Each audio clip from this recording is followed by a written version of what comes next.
नमस्कार, जीवन उत्साह न्यूज़ पर आप सब लोगों का बहुत बहुत स्वागत मैं आज आप कर रहा हूं। और जैसा कि आप जानते हैं कि हमारे चैनल के माध्यम से हम हमेशा प्रयास करते हैं कि समाज से जुड़े हुए उन घटनाओं को या समाज से जुड़े हुए उन व्यक्तित्वों को आपके बीच में लाके रखा जा सके जो समाज के लिए किसी न किसी रूप से प्रेरणा का कारण बनते हैं। आज अगर हम अपने पूरे देश की बात करें, एक आंकड़े की बात करें, तो महिलाओं के लिए सरकारें जो कार्य कर रही हैं वो हर स्तर पे बेहतर कर रही हैं। सरकारों का एक ही उद्देश्य है कि महिलाओं का जो उत्थान, जो चाहे पिछले कई वर्षों से बात कर लें, वो करना अनिवार्य हो गया है। और ऐसे में एक बड़ी बात ये निकल कर आती है कि महिलाओं के उत्थान के पीछे सरकारें आखिर क्यों कार्य कर रही हैं। इसके पीछे सबसे बड़ा विषय ये है कि महिला ही एक परिवार की जड़ होती है, रीढ़ की हड्डी होती है। यदि महिला मजबूत होगी, एजुकेटेड होगी, जागरूक होगी, तो परिवार भी जागरूक होगा। उनके बच्चे अच्छी एजुकेशन पे जाएंगे, समाज के लिए एक बेहतर निर्माण का कारण बनेंगे। ये सब चीज़ें सरकार की सोच में रहती हैं और बिल्कुल सही बात है। जो अबला शब्द का इस्तेमाल किया गया था, उस अबला शब्द को हटाकर कहीं ना कहीं अब सबला शब्द का इस्तेमाल करना हमें शुरू कर देना चाहिए और इसीलिए सरकारें ये कार्य करती हैं। आप सोच रहे होंगे मैं महिलाओं पे ये बात क्यों कर रहा हूँ, ना तो आज कोई महिला दिवस है, ना ही महिलाओं की बात कोई आज स्पेशली होनी चाहिए थी, लेकिन आज मैं आपको एक महिला से मिलाने जा रहा हूँ जो महिला नहीं बल्कि अपने आप में एक ऐसा एग्जाम्पल बन गई हैं अपने परिवार, अपने समाज के लिए, जिसकी चाहत हर एक व्यक्ति, हर माँ बाप, हर पति, हर भाई कहीं ना कहीं करता है कि उसकी बहन ऐसी हो, उसकी पत्नी ऐसी हो, उसकी बेटी ऐसी हो। मैं आपको लेकर चल रहा हूं बड़सर उपमंडल के तहत ग्राम पंचायत ज्योली देवी में, जहां पर एक महिला, एक विवाहित महिला, मैं विवाहित महिला इसलिए बोल रहा हूं कि शादी के बाद में महिलाओं की ज़िंदगी में एक तरफ से यू टर्न हो जाता है। यानी वो जहां जाना चाहती हैं वहाँ से आगे बढ़ने की बजाय वो यू बैक कर जाती हैं, परिवारों की तरफ बढ़ जाती हैं। मैक्सिमम केसेस में ऐसा देखा गया है।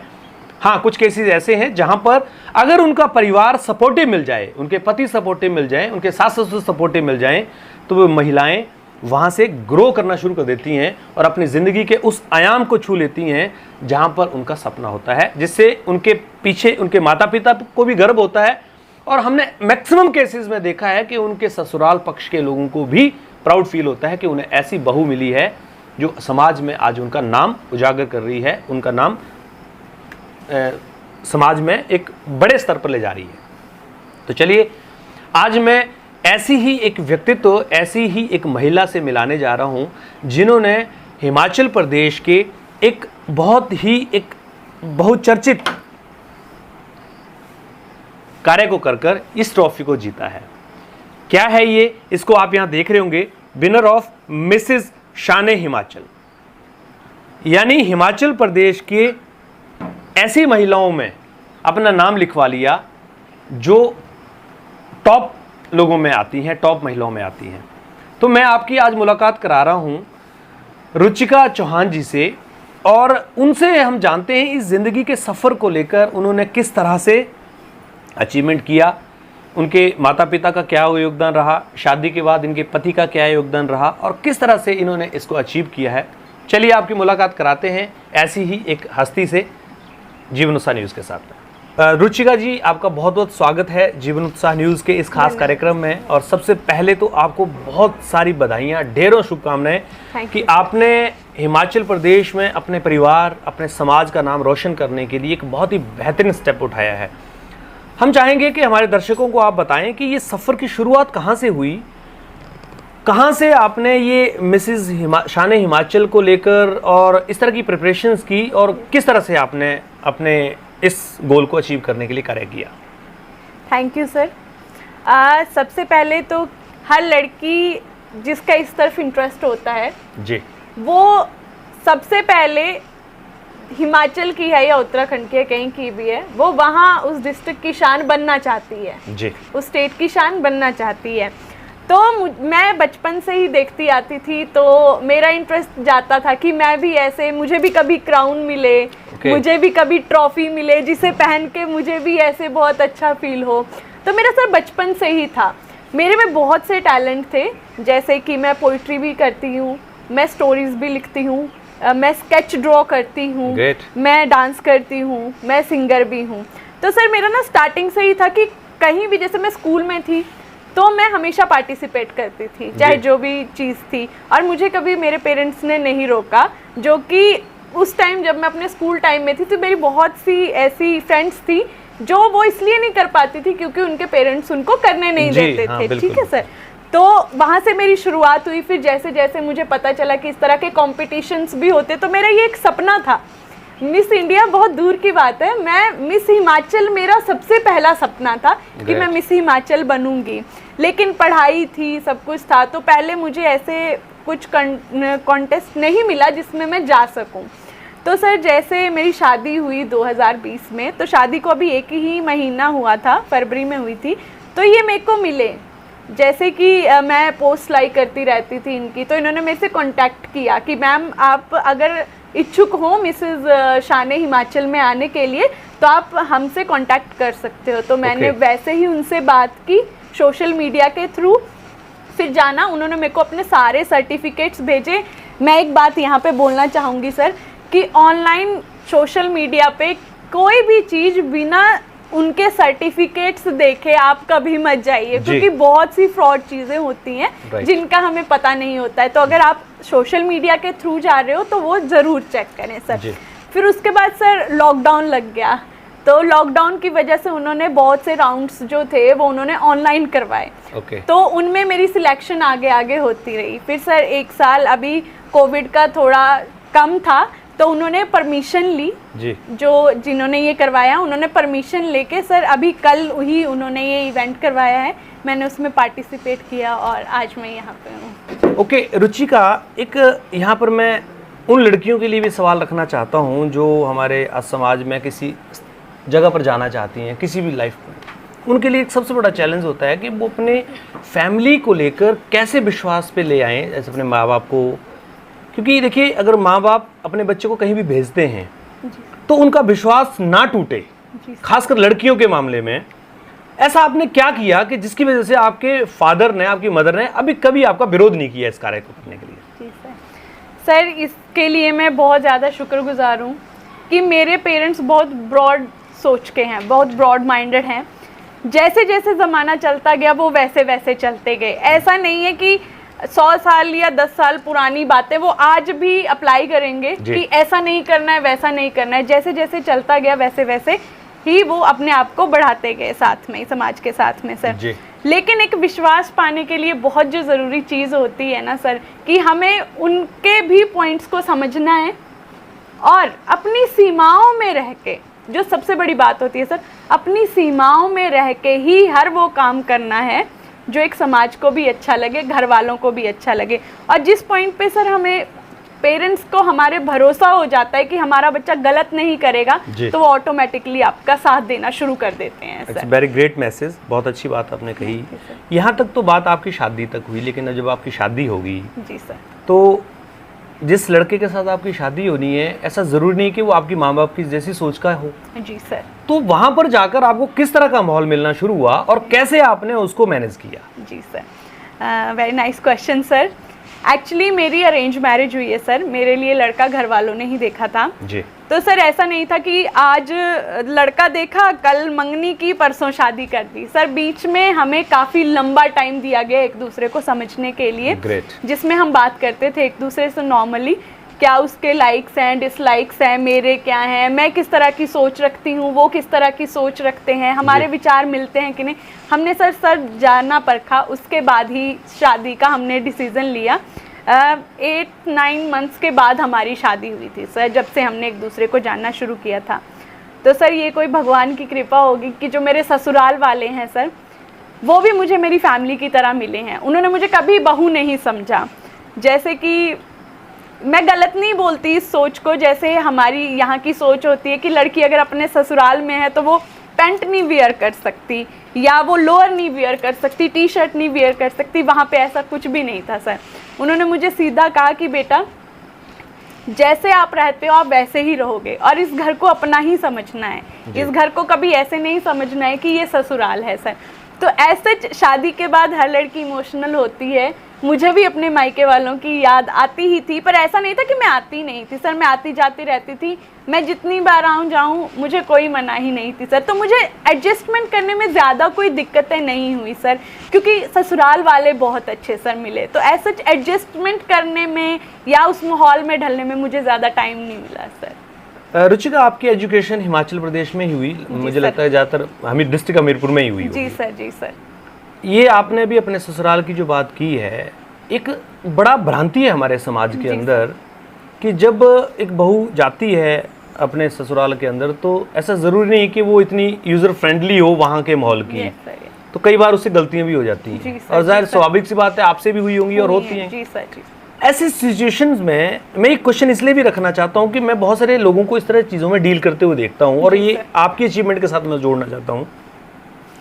जब कोई बहू गलती करती है तो उस समय सास ससुर का जो रिएक्शन है जी सर, वो एक बड़े एक्शन के रूप में कन्वर्ट हो जाता है आने वाले समय के लिए, उसके फ्यूचर के लिए। जी सर। आपके जब आपने कहा कि कभी आपने बात की होगी अपने हस्बैंड से, अपने इन लॉज में ससुर सास ससुर के, मैं इस तरह से पार्टिसिपेट करना चाहती हूँ, जी सर, क्या रिएक्शन था उस समय उनका?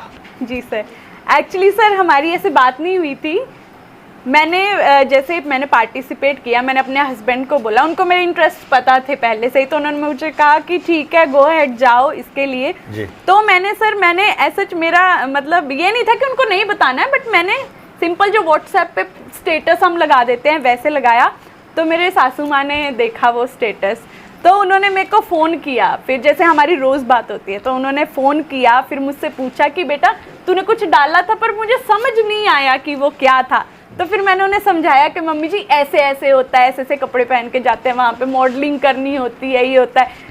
तो मेरे ननद और मेरे सास का बड़ा ये अच्छा सा था आगे से रिएक्शन, कहते तो फिर मॉडल बन जाएगी, तुझे सारे जानेंगे। लाइक उनका ऐसा नहीं था कि तूने ऐसा कैसे किया, हमारे घर के बच्चे ऐसा नहीं करते हैं। नहीं सर, वो बहुत खुश थे। मेरे ससुर ज़्यादा इन बातों पे खुल के नहीं बात करते हैं, बहुत अच्छे हैं, खुल के नहीं बात करते हैं, लेकिन कभी भी मनाही नहीं हुई सर उनकी तरफ से। आज भी मैं उनको फ़ोन किया है कि हम सुबह ही मैंने उनको फ़ोन कर दिया था, तो बहुत खुश थे। वो भी बोल रहे थे कि हमारे आसपास के जो रिपोर्टर्स होंगे हम उनको बुलाएंगे, अखबार में तुम्हारा देंगे सर। तो ऐसा था, मतलब बहुत खुश थे वो सर जब से उन्हें पता चला था। फिर लॉकडाउन की वजह से ये डिले हो रहा था तो वो पूछते भी रहते थे कि कब होगा ऐसे करते थे। आई एम वेरी हैप्पी, ये सुन के मुझे बड़ा अच्छा लगा कि ऐसे परिवार अगर हर जगह हो जाएं तो मुझे लगता है कि फिर समाज में हमारी बहू बेटियों की जो कहीं ना कहीं तिरस्कार होती है वो बंद हो जाएगी। जी सर। रुचिका, एक सवाल यहाँ निकल कर आता है और बड़ा अहम सवाल मैं करने जा रहा हूँ कि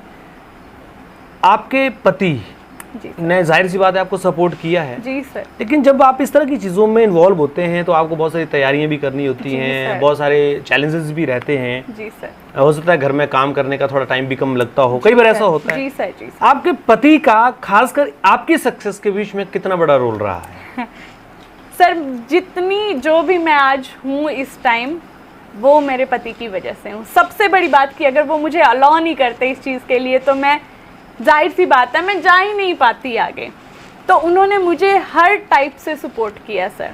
आपको पता है बहुत सी शॉपिंग करनी पड़ती है, ठीक है, यहाँ वहाँ जाना पड़ता है, फिर ऑनलाइन जब आपके कॉन्टेस्ट होते हैं तो उनके लिए शूटिंग करनी पड़ती है, तो वो सब मेरे हस्बैंड ने मुझे बहुत सपोर्ट किया।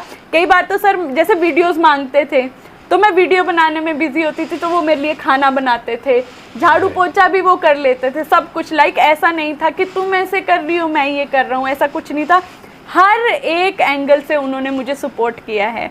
और इस कॉन्टेस्ट में जब हम गए थे तो जितना सपोर्ट उन्होंने मुझे किया, मुझे नहीं लगता कोई और करेगा सर। मैं कॉन्टेस्ट में थी, लाइक मुझे ना हर टाइम फ़ोटो शूट होना था तो अलग अलग ड्रेसेस पहननी थी। टू बी वेरी फ्रैंक, उन्होंने मेरी कपड़े प्रेस करके दिए मुझे, जो मेरा मेकअप आर्टिस्ट था उसके साथ मेरा हेयर स्टाइल बनाने में, मेकअप देने में उनकी बिल्कुल हेल्प करी।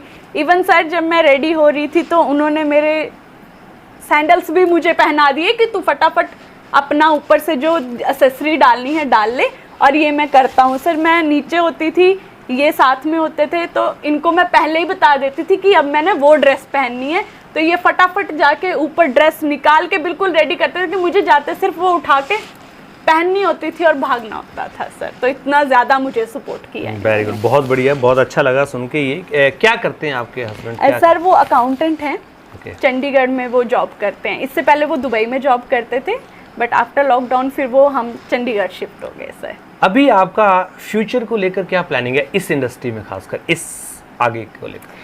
सर मॉडलिंग की ये जो इंडस्ट्री है सर, ये है कि जो जिस कंपनी ने ये करवाया है सर, उनके जैसे जो विनर हो जाते हैं तो उनका टाई अप हो जाता है सर जी। तो मैं चाहती हूँ कि मैं प्रमोट करूँ इस चीज़ को कि जितनी भी लड़कियाँ हैं जो आगे बढ़ना चाहती हैं और कुछ सीखना चाहती हैं, इस फील्ड में आगे जाना चाहती हैं, उनको मेरी तरफ से सर जितना सपोर्ट हो सकता है मैं करूँगी।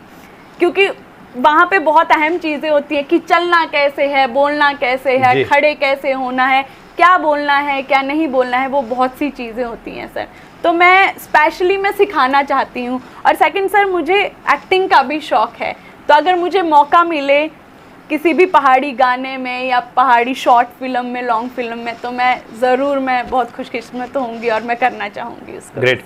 रुचिका, यहाँ पर एक सवाल जो है वो आपसे, आपके व्यक्तित्व से जुड़ा हुआ मैं लेना चाह रहा हूँ, और मुझे लगता है कि ये सवाल बहुत ज़रूरी है पूछना। आपने जिस इंडस्ट्री में एक अचीवमेंट की है, आज आपने शान हिमाचल को अचीव किया है, किस तरह की चीज़ों को देखकर ये अवार्ड मिलता है? क्या मतलब क्या क्राइटेरिया देखे जाते हैं कैंडिडेट के अंदर?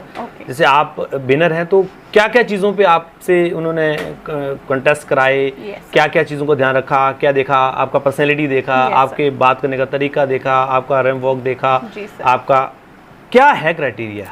सर इसमें जो सबसे मोस्ट इम्पॉर्टेंट चीज़ होती है, कॉन्फिडेंट आपका। ओके।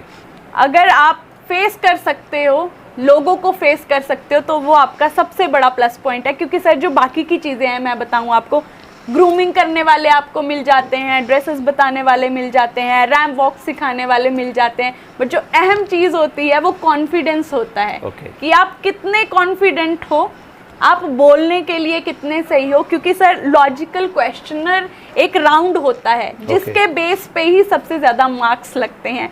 तो वो जैसे इंटरव्यू जैसे हो रहा है, वैसे ही जो एंड में आते हैं हमारे कंटेस्टेंट निकल के, तो उनको उस बेसिस पे जो है वो देखा जाता है, परखा जाता है कि किस तरह की इनकी सोच है, ये क्या करना चाहते हैं, इन्हें क्या सही लगता है, क्या गलत लगता है, उस बेस पे है जो सर वो चुनते हैं आके अपना विनर। ग्रेट। रुचिका, माँ बाप के लिए, इन लॉज के लिए, सबके लिए आप प्रेरणा बनी है, इसमें कोई शक नहीं है।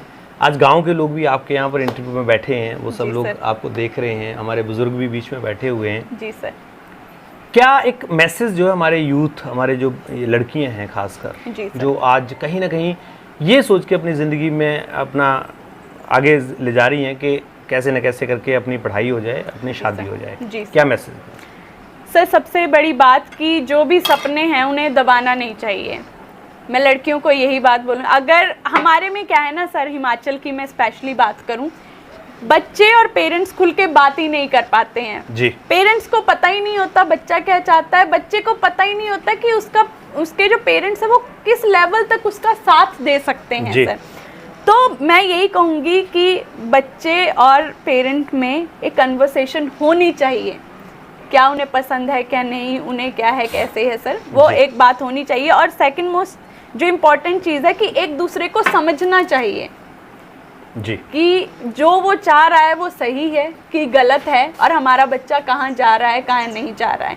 और स्पेशली बच्चों के लिए भी सर कि अगर माँ बाप उनका साथ देते हैं तो वो उसका गलत फ़ायदा ना उठाएं जी। अगर माँ बाप साथ दे रहे हैं तो उनको अपने कॉन्फिडेंस में लेके और विश्वास में रख के वो काम करें जो उनके लिए सही है और वो सच चाहते हैं वो जी।